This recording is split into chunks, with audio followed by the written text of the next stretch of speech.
زندگی کا سب سے پہلا دور کیا ہے؟ بچپن کا، لڑکپن، کھیل کود کھیل کود۔ اس کھیل میں کوئی تلذذ نہیں ہوتی، کوئی سینشول گریٹیفیکیشن جسے انگریزی میں کہتے ہیں، کوئی حصی قسم کی لذت حاصل کرنا، یہ نہیں ہوتا۔ کھیل معصومانہ کھیل، معصوم ہے کھیل میں، معصومانہ کھیل ہے، اس میں کوئی اور ایلیمنٹ نہیں ہے۔ اس سے ذرا آگے آئے جسے آپ ٹین ایجر کہتے ہیں، جو انسانی زندگی کا خطرناک ترین دور ہے۔ اب یہاں نرا کھیل نہیں رہ جاتا، معصوم کھیل نہیں رہ جاتا، تلذذ لذت سے بنا ہے، لذت سے باب تفاعل، لذت حاصل کرنا، یہ تلذذ جو ہے شامل ہو جاتا ہے۔ آنکھوں کی تلذذ کیا ہے؟ حسین شے کو دیکھنا، حسین صورت نظر آئی ہے، آنکھوں کو لذت محسوس ہوئی۔ کانوں کا تلذذ کیا ہے؟ گانا سن رہے ہیں، ردم ہے، سریلی آواز ہے، کانوں کی لذت لے رہے ہیں، یہ تلذذ ہو رہا ہے۔ وہ بچپن لڑکپن میں کیا پتا کون گا رہا ہے، لیکن نہیں، اب آیا ہے، اب ٹین ایج، اس کے اندر آنکھوں کا تلذذ، کانوں کا تلذذ۔ پھر بات اچھی نہیں ہے لیکن مجھے بیان کرنا پڑتا ہے، کچھ لوگ شکایت کرتے ہیں، کچھ اس دور میں انسان اپنے جنسی اعضاء سے بھی کھیلنا شروع کر دیتا ہے۔ یہ بہت خطرناک جو ہے موڑ ہے انسانی زندگی کا۔ یہ ہے جس کو لہو سے تعبیر کیا، لعب و لہو، معصوم کھیل اور اس کے بعد تلذذ، لذت حاصل کرنا، آنکھ کی لذت، کان کی لذت، کوئی کسی اعتبار سے، کسی پرورٹڈ طریقے سے کوئی جنسی لذت۔ اس کے بعد ذرا اگلا مرحلہ آتا ہے زینت، بناؤ سنگھار، اچھے سے اچھا لباس پہنوں، اور وہ بالکل نئے سے نئے ڈیزائن کا ہونا چاہیے۔ یہ تو آؤٹ آف فیشن ہو گیا۔ کبھی پتلون جو ہے اس کے بہت چوڑے جو ہے پانچے کر دیے جاتے تھے، اس وقت ایک انسان کہتا تھا یہ پرانی پتلون میں نہیں پہن سکتا، اس کے تو موری بڑی تنگ ہے۔ آج تو زمانہ بدل گیا، کبھی یہ ہے کہ تنگ موری کا معاملہ ہو گیا۔ فیشن بدلتے رہتے ہیں، اور ایسے بدلتے ہیں کہ خاص طور پر پیرس کہ جو کہ دنیا میں فیشن کا سب سے بڑا مرکز ہے، اس کا لطیفہ مشہور ہے کہ ایک درزی کو ایک نیا ڈیزائن لے کر اس نے بنایا تھا، بھاگا ہوا جا رہا تھا۔ یہ بھاگ کیوں رہے ہو؟ میں چاہتا ہوں جلد سے جلد اپنے کسٹمر کو پہنچا دوں اس سے پہلے کہ فیشن بدل جائے۔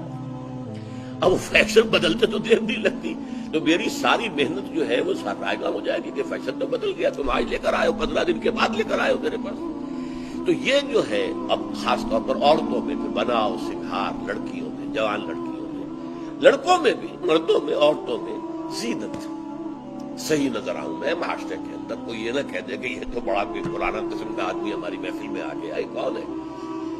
اس کے بعد اگلا مرحلہ آتا ہے، یہ یوں سمجھیے 30 سے لے کے 40 برس کی عمر، اس میں تفاخر، فخر کرنا، میری نسل بلند ہے، میری ذات اونچی ہے، میرے پاس دولت زیادہ ہے، میرے پاس قوت و حشمت زیادہ ہے۔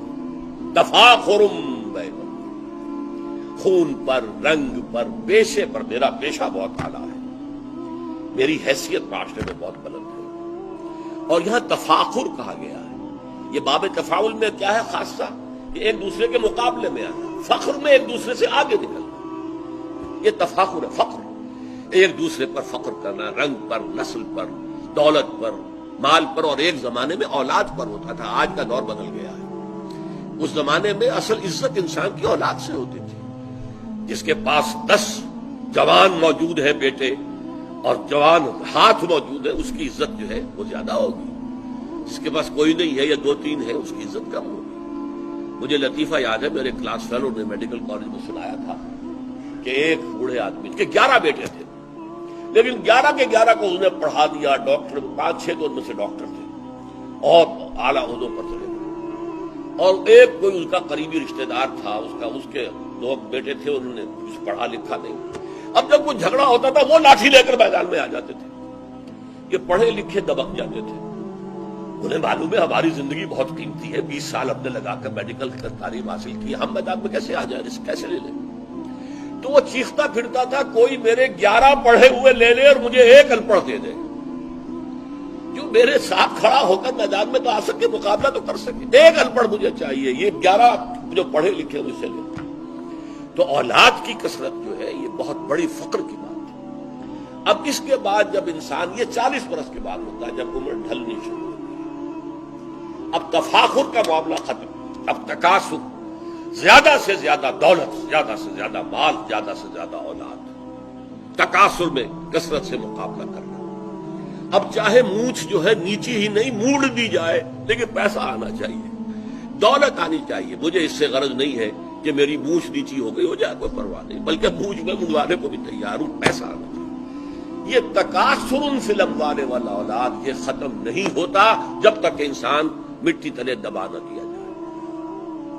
یہ آخری دور انسان کا، چاہے ایک شخص کے پاس اتنی دولت ہو کہ 10 اس کی پشتیں بیٹھ کر کھا سکیں پھر بھی، اور اس کی ٹانگیں چاہے قبر میں لٹکی ہوئی ہوں، لیکن تکاثر پیچھا نہیں چھوڑے گا۔ اس پر پوری ایک سورت ہے قرآن کی، آپ کو معلوم ہے، الہاکم التکاثر حتی زرتم المقابر۔ تمہیں یہ کثرت اور محتاج کی طلب نے غافل کیے رکھا، یہاں تک کہ قبروں